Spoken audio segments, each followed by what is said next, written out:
Red green online present. আপনাদের জুলাই বিপ্লবের যে স্পিড, সেই স্পিড লালন না করেন, শহীদদের সাথে যদি গাদ্দারি করেন, খুনি হাসিনার যে পরিণতি হয়েছিল তার চাইতে খারাপ পরিণতি আপনাদের হবে। সাবধান হয়ে যান। জুলাইয়ের যদি কোনো নায়ক থাকে তারা হচ্ছে আমাদের গাজীরা, এবং জুলাইয়ের যদি কোনো হিরো থাকে তারা হচ্ছে আমাদের এই শহীদ পরিবাররা, আমাদের গাজীদের পরিবারেরা।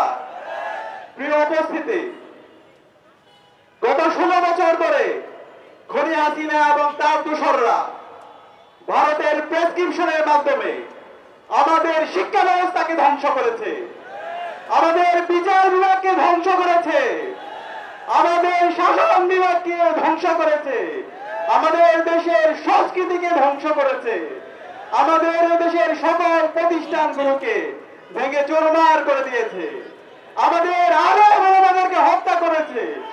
আল্লামা দেলোয়ার হোসেন সাঈদী থেকে শুরু করে 5 জন শাপলায় আমাদের হাজার হাজার আলেমের ওলামাদেরকে হত্যা করেছে।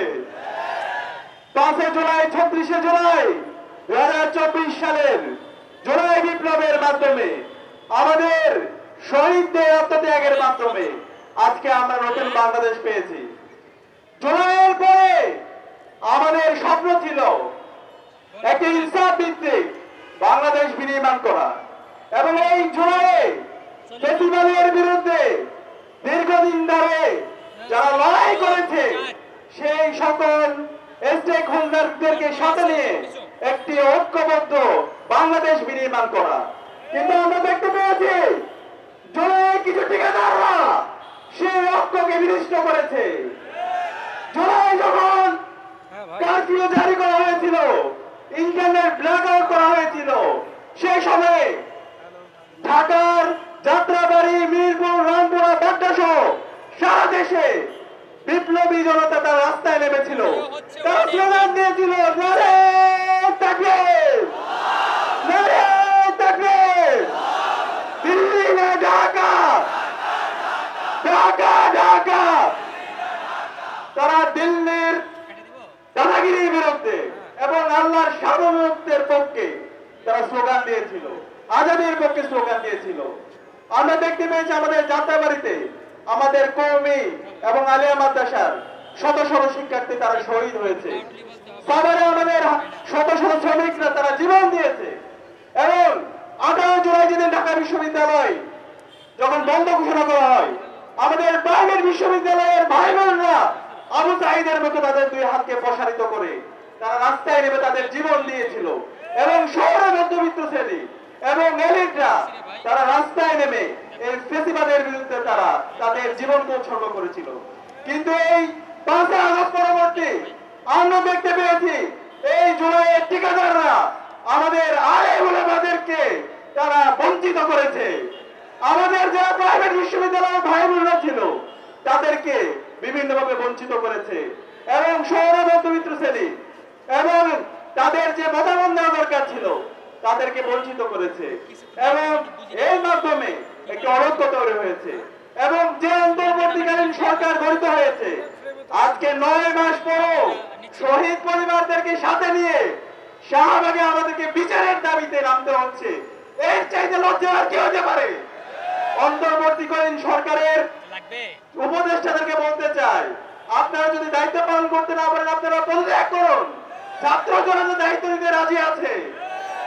এবং এই বিপ্লব যাদের মাধ্যমে হয়েছে আমাদের শহীদ এবং আমাদের গাজী, তারা এই জাতির শ্রেষ্ঠ সন্তান, তাদেরকে রাষ্ট্র থেকে স্বীকৃতি দেওয়ার দরকার ছিল এবং তাদের দায়িত্ব নেওয়ার দরকার ছিল। কিন্তু আমরা এখন পর্যন্ত আমাদের শহীদ পরিবারগুলোকে রাস্তা রাস্তায় ঘুরতে দেখছি। আমাদের যারা আহত আছে, আমাদের যারা পঙ্গুত্ব বরণ করে যারা হাসপাতালের বেদে কাটাচ্ছে, তারা এখন পর্যন্ত তারা সঠিক চিকিৎসা পাচ্ছে না। আর্থিক সংকটে তাদের কাটাতে হচ্ছে। এর চেয়ে লজ্জার আর কিছুই হতে পারে না। জুলাই ফাউন্ডেশন থেকে শুরু করে যারা আমাদের শহীদ এবং আহত পরিবারদেরকে নিয়ে কাজ করছেন, তারা বারবার বিভিন্ন ধরনের আমলাতান্ত্রিক জটিলতা দেখান। আরে ভাই, কিসের আমলাতান্ত্রিক জটিলতা? রাস্তায় কি টাকা অভাব হয়েছে? আমরা না খেয়ে থাকবো? আমাদের শহীদ পরিবার, আমাদের যারা গাজীরা আছে তারা করছে থাকবে, সেটা আমরা মেনে নিব না। আমরা অন্তর্বর্তীকালীন সরকারকে অনুরোধ করব, অনেক হয়েছে।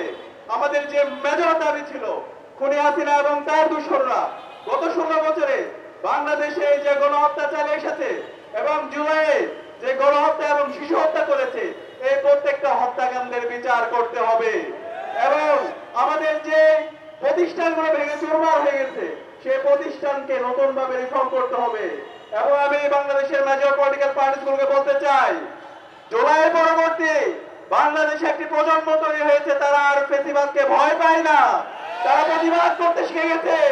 তারা কেউ শিবির করে না, ছাত্রদল করে না, জামাত করে না, বিএনপি করে না, কিন্তু তারা সত্যকে সত্য বলতে শিখে গেছে। আপনারা যদি জুলাই বিপ্লবের যে স্পিড, সেই স্পিড লালন না করেন, শহীদদের সাথে যদি গাদ্দারি করেন, খুনি হাসিনার যে পরিণতি হয়েছিল তার চাইতে খারাপ পরিণতি আপনাদের হবে। সাবধান হয়ে যান। এই বিশেষ প্রতিবেদনটি যদি আপনাদের ভালো লেগে থাকে অথবা উপকৃত হন, তাহলে অবশ্যই এই চ্যানেলটি সাবস্ক্রাইব করুন এবং লাইক, কমেন্ট ও শেয়ার করে রেড গ্রিন অনলাইনের সাথেই থাকুন। Thanks to everyone, red green online.